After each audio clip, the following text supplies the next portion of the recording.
Gisulayan ta ka nga kalimtan. Gisulayan ta ka nga likayan. Gisulayan nako nga magpalayo, pero dili nako kaya nga tapuson ang atong relasyon. Tungod kay gihigugmata ka. Kabalo jud ko nga sa pagsugod sayop na kaayo. Bisan pa man tanga na ang tan-aw sa uban tao sa akua, ni padayon gihapon ko. Kabalo ko nga sayop ko kay gipili ta ka.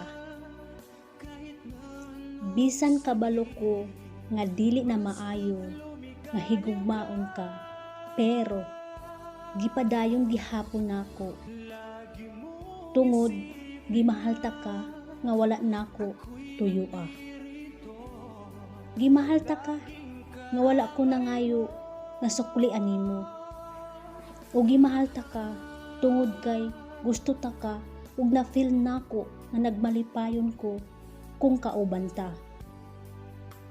Ang kuno nako nga nasakitan ko.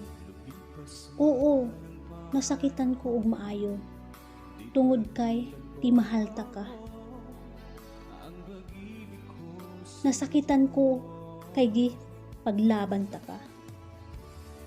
Nasakitan ko og maayo tungod kay di mahal ta ka bisan kabalo ko nga grabe ni kasayop. Gimahal ta ka bisan wala ko nimo gihigugma og pildi kayo ko.